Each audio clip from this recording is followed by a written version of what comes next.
Bismillahirrahmanirrahim. Assalamualaikum warahmatullahi wabarakatuh. Bapak, Ibu, Saudara, warga RW 6 Kelurahan Ujung Salaman yang saya hormati. Di sini akan saya sampaikan hal yang berkaitan dengan rencana kita untuk memilih ketua RW 6 yang baru. Sebetulnya sudah sering saya sampaikan tata tertib, aturan main dan ketentuan ini di pertemuan bapak-bapak ya, terutama di tingkat RW, baik itu ketua RT masing-masing dari ketua RT 1, 2, dan 3. Namun demikian dari mereka untuk menjelaskan kepada warganya masing-masing diperlukan menurut mereka langsung dari panitia pemilihan ketua RW 6. Makanya oleh karena itu saya mencoba membuat sebuah video karena kondisinya saya tidak memungkinkan untuk mengumpulkan Bapak Ibu semua dalam satu tempat ya, karena kondisi pandemi seperti ini. Bapak Ibu, Saudara warga RW 6 yang saya hormati, pertama kan saya jelaskan dulu latar belakangnya ya, kenapa diperlukan pemilihan ketua RW 6 yang baru. Pada kesempatan non formal ya, sering Bapak Ketua RW 6, Pak Permati, menyampaikan kepada kita semua bahwa beliau sudah 10 tahun menjabat. Terus enaknya bagaimana? Kemudian saya jawab kepada Pak Permati, memang kita sudah harusnya ya dibudayakan ketepatan waktu kita. Ketika kita menjabat 4 tahun, ya setelah 4 tahun kita diserahkan gitu ya. Perkara nanti dipilih kembali, ya berarti legitimasi kita sudah kuat di warga RW 6. Namun demikian, karena sudah 10 tahun, saya sarankan untuk letakkan jabatannya. Perkara nanti Bapak Permati mau dipilih lagi, monggo silahkan. Kalau tidak, ya berarti memang harus diganti ya. Tetapi harus dengan sebuah sistem pemilihan yang bagus. Itu latar belakangnya ya. Baik, mari kita jelaskan lewat slide yang biar kita mudah memahami apa sebetulnya aturan mainnya. Ini nggak usah dianggap terlalu serius ya, anggap saja ini dongeng yang Bapak Ibu bisa baca, Bapak Ibu bisa mengerti ya sambil tidur atau sambil bersantai. Nggak usah terlalu dipikirkan ya, boleh juga masuk telinga kiri, keluar telinga kanan. Yang jelas pada saat nanti pemilihan Bapak Ibu harus memilih ya, harus mencoblos begitu. Sekarang kita lihat slide-nya. Baik Bapak Ibu, ini tata tertib, aturan main dan ketentuan pemilihan ketua RW 6 Kelurahan Ujung Salaman. Yang pertama pertanyaannya adalah siapa yang berhak memilih?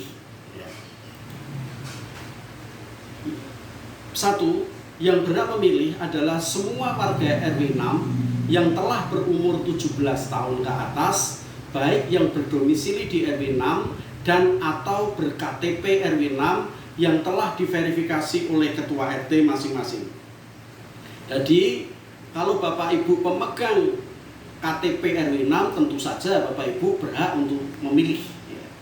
Kemudian, kalau saya tidak ber-KTP RW 6, tetapi saya bertempat tinggal di RW 6, itu juga bisa berhak memilih ya. Asal tidak kos, kalau kos tidak boleh, harus kontrak dan minimal sudah 1 tahun menempati di RW 6 ya. Jadi dia kalau ber-KTP pasti, kalau tidak ber-KTP boleh tinggal, kalau rumahnya sendiri pasti boleh, kalau kontrak harus lebih dari 1 tahun, kalau kos berapapun lama sudah kos tetap tidak boleh. Itu yang pertama, siapa yang berhak memilih? Yang pertama adalah semua warga RW 6 yang telah berumur 17 tahun ke atas, baik yang berdomisili di RW 6 dan atau ber-KTP RW 6. Tentu saja sudah diverifikasi oleh ketua RT masing-masing bahwa Bapak Ibu yang bersangkutan adalah RW 6 atau tinggal di RW 6. Kemudian yang kedua, daftar semua warga yang berhak memilih akan dibuat oleh panitia pemilihan dan diverifikasi oleh ketua RT. Jadi ini seakan-akan kita membuat daftar pemilih tetap ya. Jadi kita nanti akan susun semua warga yang perkiraan kita berhak memilih, mempunyai hak pilih ya, akan kita buatkan kemudian nanti diverifikasi oleh masing-masing ketua RT bahwa itu betul warga saya ber-KTP atau tinggal di wilayah RW 6. Itu pertanyaan pertama, siapa yang berhak memilih. Kemudian pertanyaan kedua, siapa yang berhak dicalonkan? Ya, siapa calonnya RW 6 ini? Yang pertama adalah semua warga RW 6 yang ber-KTP RW 6 dan berdomisili di RW 6. Kalau tadi siapa yang berhak memilih bisa ber-KTP atau bertempat tinggal. Tetapi kalau siapa yang berhak dicalonkan, jawabannya jelas. Dia harus punya KTP RW 6 dan harus berdomisili di RW 6. Ya. Dan tentu saja dia bersedia membuat surat pernyataan untuk dicalonkan, dan dia membuat pernyataan juga bahwa selama dia menjadi ketua RW 6 atau untuk 4 tahun ke depan, jadi tahun 2021 sampai tahun 2025, ya, dia tidak boleh meninggalkan atau bertempat tinggal di RW 6. Jadi dia harus bertempat tinggal di RW 6, tidak boleh meninggalkan RW 6 selama 4 tahun ke depan.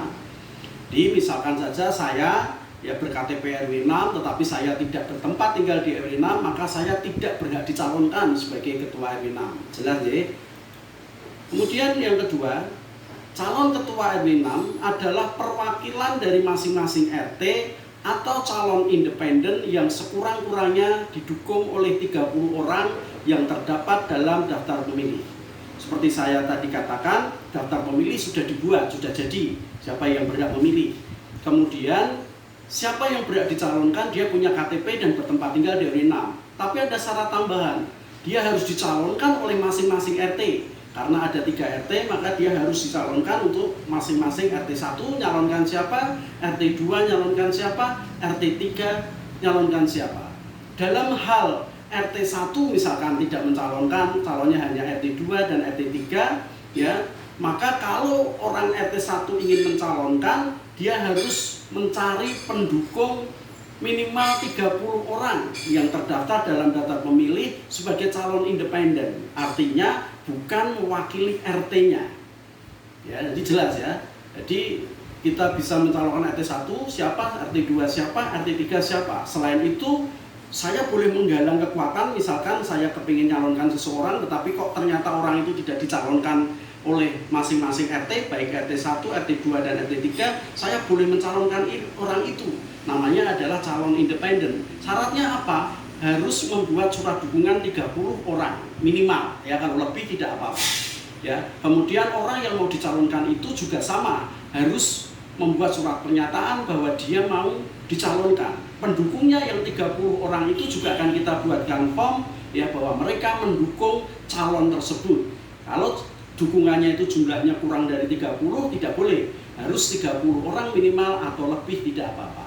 Ya, jelas soal calon independen ini banyak pertanyaan. Calon independen itu apa yang dimaksud, ya? Jadi kalau mau mencalonkan seseorang, orang itu kok tidak dicalonkan oleh RT 1, RT 2, RT 3, boleh dicalonkan asal ada 30 orang yang terdaftar dalam daftar pemilih yang mendukung orang tersebut.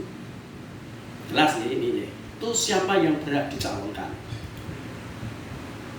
Yang ketiga ini, dalam hal calon independen maka surat dukungan harus ditandatangani oleh yang bersangkutan, sehingga paling sedikit harus ada 30 surat dukungan agar dapat mengajukan bakal calon dari jalur independen. Ya, jadi harus tertulis, tidak boleh lesan saja. Kemudian pertanyaan berikutnya, apakah ketua RW yang lama boleh dicalonkan lagi? Jawabannya tentu saja boleh, apabila memenuhi syarat seperti yang telah disebutkan di atas. Ya, syaratnya apa? Dia dicalonkan oleh masing-masing RT, ya, RT 1 atau RT 2 atau RT 3.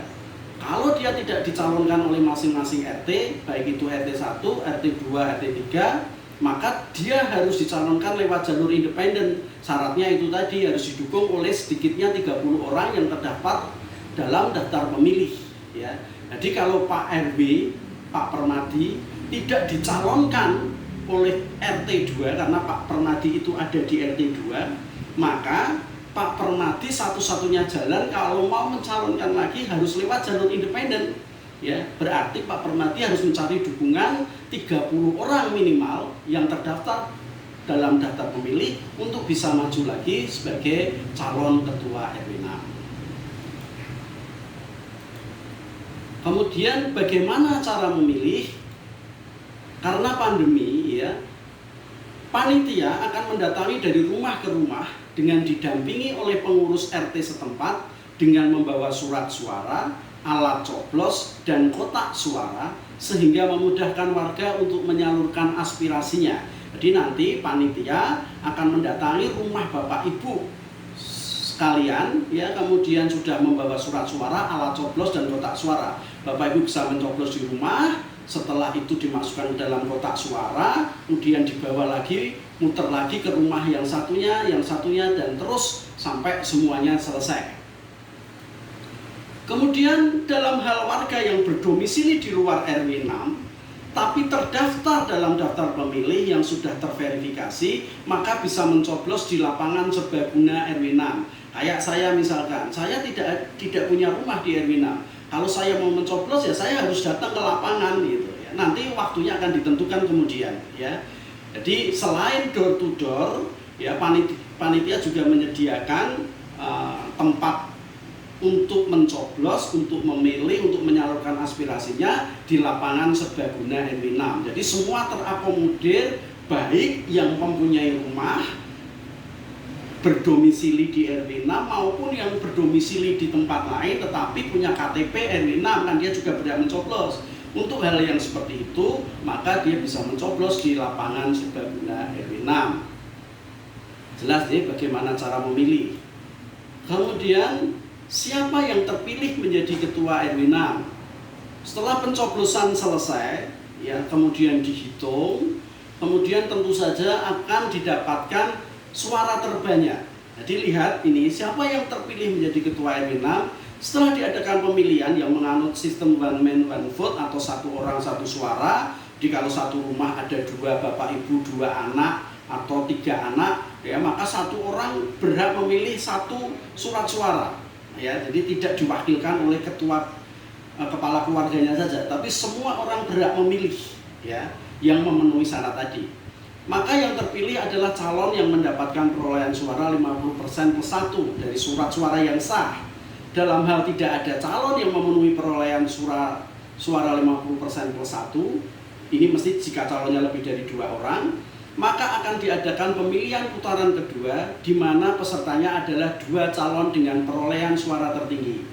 Kalau calonnya hanya 2, ya sudah, mesti 50% plus 1. Kalau calonnya 3, 4, 5, ya, pemenang pertamanya itu kalau tidak lebih dari 50%, maka harus diadakan putaran kedua di mana pesertanya adalah 2 orang tertinggi perolehan suaranya, ya. Tetapi saya harap 1 putaran selesai, ya, biar tidak memakan waktu, biar bisa efisien. Kemudian ini yang paling penting yang Bapak Ibu harus ingat-ingat, ya. Kapan hari H pencoblosan?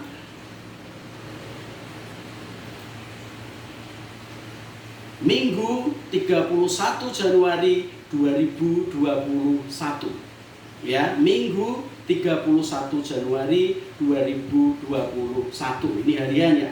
Jadi nanti hari Minggu tanggal 31 Januari, perkiraannya waktunya jam 8 sampai jam 11, Bapak Ibu di rumah menunggu panitia mengedarkan surat suara, alat coblos, dan kotak suara biar Bapak Ibu bisa menentukan, ya, menggunakan aspirasinya, bisa mencoblos siapa ketua RW yang diinginkan oleh Bapak Ibu sekalian, ya. Nah, perkara nanti ketua RW siapa calonnya, nanti setelah tanggal 20 atau mendekati tanggal 31, antara tanggal 20 sampai tanggal 25 Januari, kita akan umumkan lagi melalui masing-masing ketua RT siapa calonnya. Karena tahapannya pendaftaran calon itu diakhiri pada tanggal 15 Januari, untuk yang wakil RT diakhiri tanggal 18 Januari untuk wakil independen, untuk calon dari jalur independen. Jadi 15 sama 18. Jadi tanggal